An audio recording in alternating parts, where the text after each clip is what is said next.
Tucker Carlson gave a seemingly pointed call out to Attorney General Pam Bondi during an episode of his show this week. Bondi is finding herself in hot water over comments she made after Charlie Kirk's death related to hate speech. This is the Attorney General of the United States, the Chief Law Enforcement Officer of the United States, telling you that there is this other category called hate speech.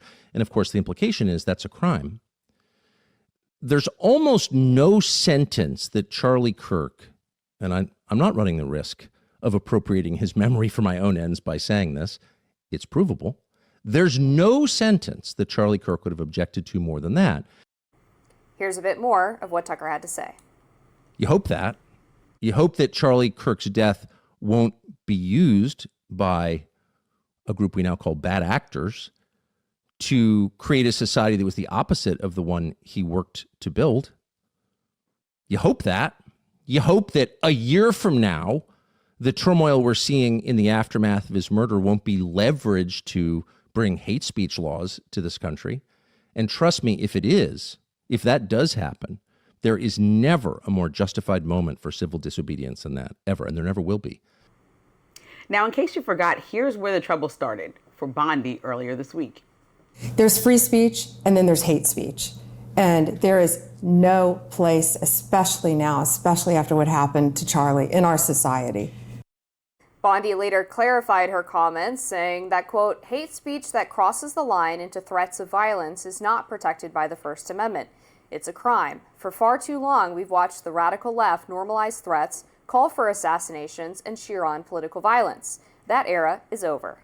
Meanwhile, the organization founded by Charlie Kirk, Turning Point USA, has unanimously elected his wife, Erica Kirk, as their new CEO, just over a week following her husband's passing. Turning Point said in a statement on Thursday, quote, it was the honor of our lives to serve as board members at Charlie's side. Charlie prepared all of us for a moment like this one. He worked tirelessly to ensure Turning Point USA was built to survive even the greatest tests. And now it's our great pride to announce Erica Kirk as the new CEO and chair of the board for Turning Point USA. So I think that it was a unanimous choice, but an obvious choice to put her in that position. I'm not like deeply rooted in understanding and being familiar with the inner workings of Turning Point, but I think that likely what it seems to me is that she would be in that position in like an oversight role for a long time. But I'm wondering, like, as a mom and as somebody who has, a lot on her plate with dealing with devastation at this level, if they'll actually want her to be leading this organization for the next 10 years, let's say, or will she be like in a chairman or chairwoman type of position? And maybe you can give some more insight on what you think the longevity of it will be. Yeah, I'm not sure, obviously, exactly what the specifics of her role will be, but I think given her speech last week so quickly after the death of her husband and being able to talk to the public and provide them with some hope and also some strength in a really difficult time, particularly for the conservative movement, showed, I think, just how much strength that she has and suggests that she does have the ability to do this, even with having those two kids, raising them in the absence of their father. So I think it was a smart choice for them. Charlie apparently also told people at Turning Point that in the event of his death, which is crazy that he was even. I know. I'm like, why is a 31-year-old thinking of that? Well, he received so many threats all the time, to the point that he had this private security. So unfortunately, it was something that he obviously was keenly aware of in terms of the possibility of an assassination happening. So he had told people at Turning Point that if he were to pass, he wanted Erica to lead the organization. Since his passing, they've had 50,000 plus chapter requests from high school, college, and even homeschool students who want to start their own Turning Point chapter. They've raised a ton of money. So I think it bodes well for the future of the organization as well as Charlie's legacy. Now we have to talk about Tucker Carlson, yes. Pam Bondi. There's some infighting within the Republican Party, I guess, right now. Pam Bondi tried to clarify some of her statements. But I do think that, I saw all sides of the aisle kind of coming at Pam Bondi. My first perspective is I just think I'm confused about the selective outrage happening right now, because when you're thinking about the party as a whole, Elon Musk in 2023, remember people were getting canceled for like tweeting things or saying things. He actually wrote, if you're unfairly treated by your employer due to posting or liking something on my platform, let me fund your legal bill. No limit. He wants to just get you. So that was one thought. And then President Trump on Inauguration Day, and I want to get it exactly right, said, quote, after years and years of illegal and unconstitutional federal efforts to restrict free expression, I'm also going to sign an executive order to immediately stop all government censorship and bring back free speech to America.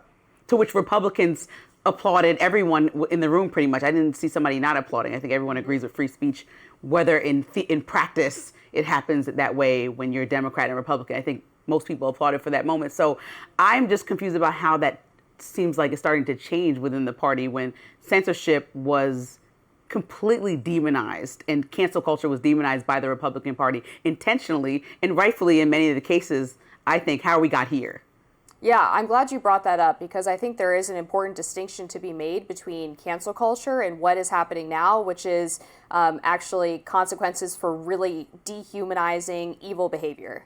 Celebrating an assassination is evil, right? That's a moral virtue, a moral standard that I think we all could agree on. And the idea that there are teachers who are in charge of educating our children, people who work in hospitals who are supposed to have empathy for patients regardless of their political orientation, online saying that it was a good thing that Charlie died or that he deserved it in some way. Sorry, but those people shouldn't be employed in those positions. And I think that's something that probably most Americans agree on.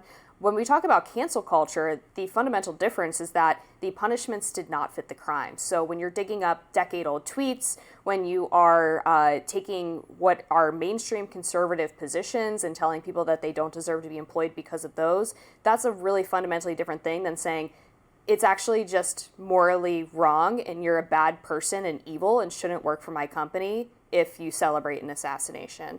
So I don't view those as comparable in any way. Now, all of that being said, Pam Bondi's comments, I think, are ridiculous, and the reason why you saw so many Republicans and conservatives speak out against them is that we do not believe that there is a distinction between free speech and hate speech.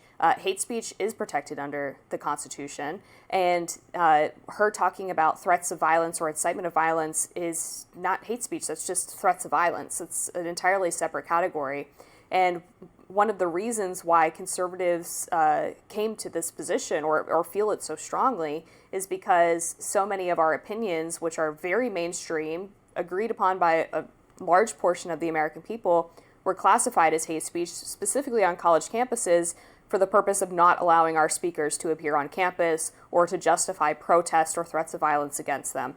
So for her to put her foot in her mouth this way was hugely unhelpful, and I think does, unfortunately, give credence to the idea that Republicans are engaging in censorship when really what they're saying is that people who celebrate murder probably shouldn't have jobs. Certainly, and that's why I think, and we can agree there, but I do think that, if we're going to start with Charlie Kirk, this should be the standard, and there shouldn't be any double standards here. So we should just comb through the histories of everyone who celebrated murder in our country for many things, like Trayvon Martin, who had Skittles in his hand, and people celebrated that murder or were propping up. Who celebrated that? It's plenty of people. I can show you on my Twitter timeline in my comments being negative. I mean, Twitter's nasty. Social media is nasty. Yeah. So don't say who, because there's not Democratic leaders that actually celebrated Charlie Kirk being killed. There's not one that I found.